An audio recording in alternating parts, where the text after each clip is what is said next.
ሰላም እንዴት ናችሁ? ይህ 433 ስፖርት በኢትዮጵያ የዩቲዩብ ቻናል ነው። ለዚህ ቻናል አዲስ ከሆናችሁ ሰብስክራይብ እያደረጋችሁ ቤተሰብ መሆናችሁን እንዳትረሱ። አዲስ ካልሆናችሁና ሰብስክራይብ ካደረጋችሁ ደግሞ ሼር በማድረግ ብዙ ቦታ እንድንደርስ እንድታደርጉ እንጠይቃችኋለን። ዛሬም በአዲስ ፕሮግራም ተገናኝተናል። በዛሬው ፕሮግራም ደግሞ ሊቨርፑል ከቶተንሃም ጋር የሚያደርጉት ጨዋታ አለ። እነዚህ ሁለት ቡድኖች የየራሳቸው የሆነ ችግር አለባቸው። ግን ያው ምንም ቢሆን ግን የቶተንሃምን ያክል ችግር እንደማይሆን ግን ግልጽ ይመስለኛል። ግን በአጠቃላይ ግን ያልተደላደሉ አሰልጣኞች በአሰልጣኞቻቸው ወይም ደግሞ በክለቡ እየሄደ ባለበት መንገድ ደግሞ ደስተኛ ያልሆኑ የክለብ ኦነሮች የሚገናኙበት ተጠባቂ ጨዋታ ነው። ዲሳይሲቭ የሆነ ጨዋታ እንደሆነ ግልጽ ነውና ስለዚህ ጨዋታ መነሳት ያለባቸውን ፖይንቶች የምናነሳ ይሆናል። ከእናንተ የሚጠበቀው እስከ ፕሮግራሙ መጨረሻ ድረስ አብራችሁን መቆየት ነው። ለዛም ደግሞ ተጋብዛችኋል።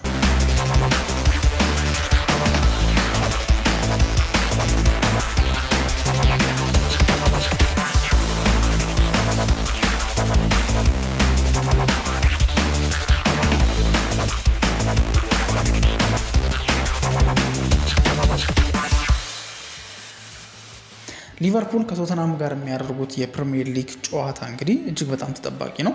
ተጠባቂ የሚያደርግበት የራሱ ሪዝን አለው። ለምሳሌ ክለቦቹ ያሉበትን ሲቹዌሽን ያሉበትን ስታተስ ለየብቻ ለማየት በምንሞክርበት ሰዓት ላይ ሊቨርፑል አምና ከየርገን ክሎፕ ጋር ከተለያየ በኋላ ሊዮናል የትራንዚሽን ጊዜ ያስፈልጋል ተብሎ ሁሉም አምኖ ነበር። በተለይ ደግሞ የትራንዚሽን ጊዜው እንደሚያስፈልግ ሁሉም ያመነበት ዋነኛው ሪዝን ምንድን ነው?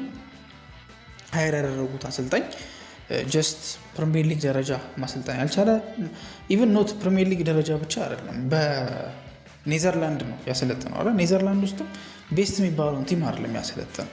ሶ ይሄ ማለት ምን ማለት ነው? ብዙ አሰልጣኞች መጀመሪያ ትንንሽ ቡድኖችን ይዘው ነው ትልቅ ቲሞች አይተዋቸው ከዛ በኋላ ትልቅ ቲሞች ማሰልጠን የሚጀምሩት አይደለ? ይሄ ቤዚክ ነገር ነው፣ ግልጽ ነገር ነው። ግን ደግሞ ለምንድነው የትልቅ ቲም ያሰለጠነ ፕሮፋይል የሚፈለገው የሚለውን ነገር ለማየት በምንሞክርበት ሰዓት ላይ ትልቅ ቲም ያሰለጠነ አንድ አሰልጣኝ ጀስት የሚያውቀው የክለቡ ፖለቲካ አለ። ምክንያቱም ትልቅ ቲም እና ትንሽ ቲም ላይክ ሊድ የሚደረጉበት መንገድ ወይም ደግሞ ማኔጅ የሚደረጉበት መንገድ ይለያያል። ስለዚህ አንድ ትልቅ ቲም ላይ ሄዶ ከተሞከረ ለምሳሌ ልበልና ለምሳሌ በኔዘርላንድ ውስጥ አያክስ አምስተርዳምን ያሰለጠነ አሰልጣኝ ቢኖር ያ አሰልጣኝ ቢያንስ ትልቅ የሚባል ቲም እንዴት ኦፕሬት እንደሚደረግ እንዴት እንደሚሄድ ምናምን ያውቅበታል። ከዛ በኋላ ያው ሌሎቹ ለምሳሌ ትልቅ የሚባሉት እንደነ ሪያል ማድሪድ፣ እንደነ ባርሴሎና፣ ቼልሲ፣ ሲቲ፣ አርሰናል፣ ማንቸስተር ዩናይትድ፣ እነ ሊቨርፑል የመሳሰሉት ራሳቸው የቻለ ትልቅ ቲም ናቸው። የእነሱ ኤክስፔሪንስ ካለው ይፈልጋል ኦብቪየስሊ። ምክንያቱም ያው የትልቅ ቲም ኤክስፔሪንስ ያለው ሰው ሜንታሊቲውም ከዛ ጋር የተገናኘ ነው። ስለዚህ የሚፈለግ ነገር ነው። ይሄኛው ግልጽ ነው። ግን ደግሞ ከኖርማል ደግሞ ትልቅ ቲም ሆኖ ደግሞ የሚጫወትበት ሊግ ደግሞ ትንሽ ደከም ያለም ከሆነ በዛው ልክ ደግሞ የሊግ ልምድ የለውም ተብሎ የሆነ ያህል ሲቪው ላይ የሆነ በቃ ትንሽ ቀነስ የሚደረግ ነገር አለ። ለምሳሌ የማንቸስተር ዩናይትድ የቀድሞ አሰልጣኝ የነበሩት ሁለቱ ነው ኤሪክ ቴን ሃግንም ብንወስድ ሩበን አሞሪምንም ብንወስድ ሁለቱም በየሊጋቸው ቶፕ የሚባለውን ቲም ነው ያሰለጠኑት። ኤሪክ ቴን ሃግ አያክስን ነው ያሰለጠኑ የነበረው። ሩበን አሞሪም ደግሞ ስፖርቲንግ ሊዝበንን ነበር ያሰለጠኑ የነበረው። እነዚህ ሁለት ቲሞች ትልቅ ቲም ናቸው፣ ትንሽ ቲም አይደሉም። ትልቅ ቲም ስለሆኑ የትልቅ ቲም ሂደት ምን ሊመስል እንደሚችል፣ ቢሮክራሲው እንዴት ነው፣ ማኔጅመንቱ ምንድን ነው የሚፈልገው፣ ምንድን ነው የሚያደርገው የሚለው ነገር ጠንቅቀው እንዲያውቁ ያደርጋቸዋል። ደጋፊው ምን አይነት ነው ምናምን የሚለውን ነገር አለ አይደለ? እሱን እንዲያውቁ ያደርጋቸዋል። በጣም ከትንሽ ቲም በአንድ ጊዜ ወደ ትልቅ ቲም አንድ አሰልጣኝ ሲመጣ ክራይሲስ ውስጥ ነው የሚገባው፣ ትልቅ ክራይሲስ ውስጥ ነው የሚገባው። ግን ቀስ ቀስ እያለ ግን የሆነ ቦታ ላይ እያለ ልምድ እያገኘ ይመጣል። ለምሳሌ ኡናይ ኤምሬ አሁን ላይ ጄሚ ካራገር ባለፈው ምን አለ? ማንቸስተር ዩናይትድ አዲስ አሰልጣኝ የሚፈልግ ከሆነ ኡናይ ኤምሬ ነው መቅጠር ያለበት። ምክንያቱም ኡናይ ኤምሬ ማለት ጥሩ መጫወት የሚችል አሰልጣኝ ነው። በዛ ላይ ደግሞ ልምድ አለው፣ ዋንጫዎችን የማሳካት አቅም አለው እያለ እየዘረዘረ ነበር። ግን ኡናይ ኤምሬ ከሲቪያ በአንድ ጊዜ ፔዥን ማሰልጠን በጀመረበት ሰዓት ላይ ወይ ደግሞ የፔዥ አሰልጣኝ በሆነበት ሰዓት ላይ ፔዥ ላይ የገጠመው ችግር አለ። በቃ ያልሆነለት ነገር ማለት ነው። ግን ከፔዤ በኋላ ግን ሲመጣ ግን በእርግጥ አርሰናል ቤትም የተወሰነ ችግሮች ነበሩበት። ከዛ በኋላ ግን እያለ መልሶ ቪያሪያልን አሰለጠነ። ከዛ በኋላ ተመልሶ መጥቶ አስቶን ቪላን አሁን ላይ ብዙዎች እንደሚሉት ከሆነ ኡናይ ኤምሬ በቃ ልምድ አካብቷል። አንደኛ ሊጉን ያውቀዋል፣ የሚጫወትበት መንገድ ደግሞ በጣም አሪፍ ነው፣ ተጫዋቾች ላይ የሚሰራበት መንገድ ጥሩ ነው እየተባለ ከፍ ይደረጋል። አሁን ኡናይ ኤምሬ የሊግ ልምድ አለው፣ የትልቅ ቲም ልምድ አለው። ለምን ፒኤስጂን አሰልጥኗል። ፒኤስጂን ካሰለጠነ ደግሞ የትልቅ ቲም ሜንታሊቲ እንዴት ነው ማኔጅ የሚደረገው፣ ቅድም እንዳልኳችሁ የኦነርሺፕ ጉዳይ ምን ይመስላል የሚለውን ነገር በቀላሉ ለማወቅ ወይም ደግሞ ለማየት ይረዳዋል። ታዲያ እንደዛ ስላለው ወይ ደግሞ ከዛ ጋር የሚያያዝ ነገር ስላለው አርነ ስሎት በሚመጣበት ሰዓት ላይ ማንም ኤክስፔክት አላደረገውም ነበር። ከዛ በኋላ ግን ዋንጫ አሳካ፣ ከሚጠበቅበት በላይ ማለት ነው። ስለዚህ ትራንዚሽን የሚባል ነገር እንደሌለና የርገን ክሎፕ በለቀቀበት ዓመት ወዲያው ዋንጫ አሳካ። ለዛውም የርገን ክሎፕ ለአመታት ፈጅተውበታል ያቺን አንድ ፕሪሚየር ሊግ ዋንጫ ለማሳካት። አርነ ስሎት ግን አመታት አይደለም የፈጀበት፣ ኢቭን አንድ ዓመትም አልፈጀበትም። ወዲያው ገባ። ከዛ በኋላ በዛው ሲዝን ላይ በገባበት ሲዝን ላይ ዋንጫ ማሳካት ቻለ። ዋንጫውም ደግሞ የፕሪሚየር ሊግ ዋንጫ። ብዙ ጊዜ አሰልጣኞች ዋንጫ ሲያሳኩ ትልቅ ነገር ነው። ለምሳሌ ኤሪክ ቴን ሃግ በማንቸስተር ዩናይትድ ቤት ውስጥ አሳክቶ ነበረ። መጀመሪያ ላይ ካራቦ ካፕን ነበር አሳክቶ የነበረው በመጣበት ዓመት። ሚኬል አርቴታ መጀመሪያ ኤፍ ኤ ካፕን አሳክቶ ነበር በመጣበት ዓመት ማለት ነው። እነዚህ ነገሮች ስንመለከት ካፕ ማንሳት ራሱ ላይ ዋንጫ የሚባለውን ነገር ማግኘት ራሱ ለአንድ አሰልጣኝ አጀማመር ጥሩ እንደሆነ ሁሉም ሰው ይስማማል። ፕሪሚየር ሊግ ሲሆን ደግሞ አስቡት ታዲያ ኤክስፔክቴሽኑን እዛ ሰቀለው እና ከዛ በኋላ ደግሞ ክለቡ ኢንቨስት አደረገ። የኢንቨስትመንት ችግር አለ የለም የሚለው ራሱን የቻለ ብዙ የሚያወያየን ነገር ነው ብዬ አስባለሁ።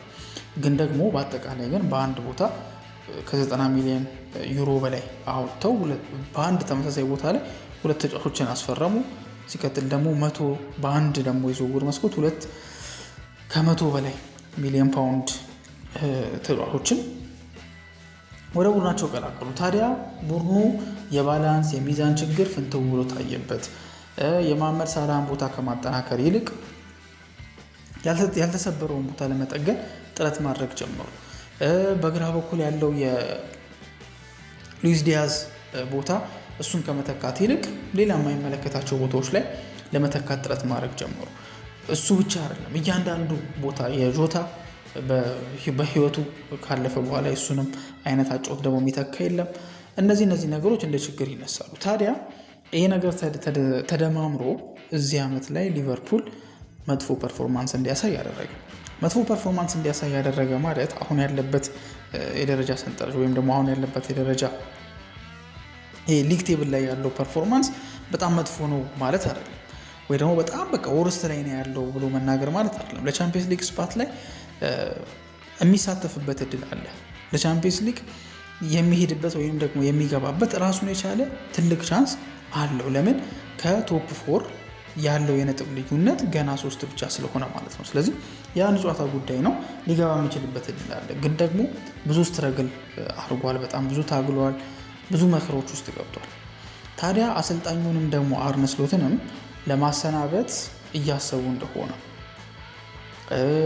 በቀጣይ ዓመት እሱ እንደማይቀጥል የዓመቱ መጨረሻ ላይ የሚፈልጉት አዲስ አሰልጣኝ እንደሆነ ያም አዲስ አሰልጣኝ ስም አለው ወይም ደግሞ ይታወቃል። ዣቪ አሎንሶ ይባላል። እንዲሁም አንዳንድ መረጃዎች እንዲሁም እንደሚጠቁሙት ዣቪ አሎንሶ ጋር የሊቨርፑል ኦነሮች እንደተነጋገሩ ወይም ደግሞ እንዳወሩ የተነገረበትንም አጋጣሚ ተመልክተናል። ወይ ደግሞ እንደዛ ተብሎ ተወርቷል፣ አውርተዋል። በቃ እንትን እንደሚል ተነግሮታል። እነሱ እንደሚፈልጉት እነሱ ጋር እንዲሆን እንደሚፈለግ ምናምን ነገር ጀስት ነግረውታል። እሱም እየጠበቀ ያለው ያንን ነው። ምክንያቱም አይዲያል የሆነ አሰልጣኛቸው ነው። ከአርነ ስሎት በፊት በጣም ፈልጎት የነበረው አሰልጣኝ ዣቪ አሎንሶ ነበረ። ግን ዣቪ አሎንሶ አንደኛ እነሱ በፈለጉት ሰዓት ላይ ከሌቨርኩሰን ጋር ለመቆየት ተስማማ። ከዛ በኋላ ደግሞ በአመቱ ደግሞ ያው አርነ ስሎት ዋንጫ የበላበት አመት ስለሆነ እንዴት አሰልጣኝ ሊሰናበት ይችላል? እሱም የሪያል ማድሪድ አሰልጣኝ ሆነ። አሁን ታዲያ የሪያል ማድሪድ አሰልጣኝነቱን ትቶ ያው ተሰናብቶ አሁን ምንም ስራ የለውም እና ፍሪ ኤጀንት ስለሆነ ሊቨርፑል ደግሞ ይሄን አሰልጣኝ ወደ ክለባቸው ለመቀላቀል እና ቲማቸውን በሱ ዙሪያ ለመገንባት ያው እንደሚታወቀው የቀድሞ ተጫዋቻቸውም ነው፣ ልምድም አለው። ማድሪድን የሚያክል ቲም ለትንሽ ወራትም ቢሆን ማሰልጠን የቻለ ሰው እንደሆነ ይታወቃል እና እነሱ ተገቢውን ሪሶርስ የሚያቀርቡለት ከሆነ የተሻለ አሰልጣኝ መሆን እንደሚችል ስላመኑበት የጨዋታ ሀሳቡ እያንዳንዱ ነገር ለእነሱ አሪፍ ነው ብለው ስላሰቡ ይህን አሰልጣኝ ለመቅጠር ሀሳብ እንዳላቸው እየተነገረ ይገኛል። በቶተንሃም በኩል ያለውን ስንመለከት ደግሞ ቶተንሃም ደግሞ የባሰ ችግር ውስጥ ነው ያለው። ከወራጅ ቀጠና በ1 ነጥብ ልዩነት ውስጥ ነው እየተቀመጠ ያለው። ይሄ ደግሞ በጣም ትልቅ ሪስክ ነው ያለው። አሁን ከሊቨርፑል ጋር የሚያደርገው ጨዋታ በጣም ያሰጋል የምላችሁ ለምንድን ነው? ያለበት የደረጃ ሰንጠረዥ 16ኛ ደረጃ ላይ ነው ያለው። ግን ደግሞ 18ኛ ደረጃ ላይ ካለው ኖቲንጋም ፎረስት ጋር ተመሳሳይ ነጥብ ነው ያለው፣ ወይ ተመሳሳይ ነጥብ ልዩነት ነው ያለው። ይሄ ማለት ምን ማለት መሰላችሁ? ኖቲንጋም ፎረስት ጨዋታ አለው አይደለ? ኖቲንጋም ፎረስት ይህን ጨዋታ ማሸነፍ የሚችል ከሆነ ማለትም በተመሳሳይ ጨዋታ ሌቭል ላይ ነው ያሉት፣ ግን ደግሞ የነጥብ ልዩነታቸው በአንድ እንደሆነ ይታወቃል። ከኖቲንጋም ጋር ከዌስትሃም ጋር ተመሳሳይ ሆኗል። ዌስትሃም ከሲቲ ጋር አቻ መውጣቱን ተከትሎ ማለት ነው። ከዛ በኋላ ኖቲንጋም አሁን በአንድ ነጥብ አይደል ልዩነቱ፣ ማሸነፍ የሚችል ከሆነ የሚኖረው ነጥብ ወደ 31 ከፍ ይልለታል አይደለ? አሁን 28 ነው፣ ካሸነፈ 31 ይሆናል። 31 ይሆናል ማለት ደግሞ ከቶተንሃም በላይ ይሆናል ማለት ነው። ስለዚህ ዌስትሃም ወደ 18ኛ ደረጃው ላይ ሲመለስ በቶተንሃም ጋር በእኩል ነጥብ ይሆናል ማለት ነው።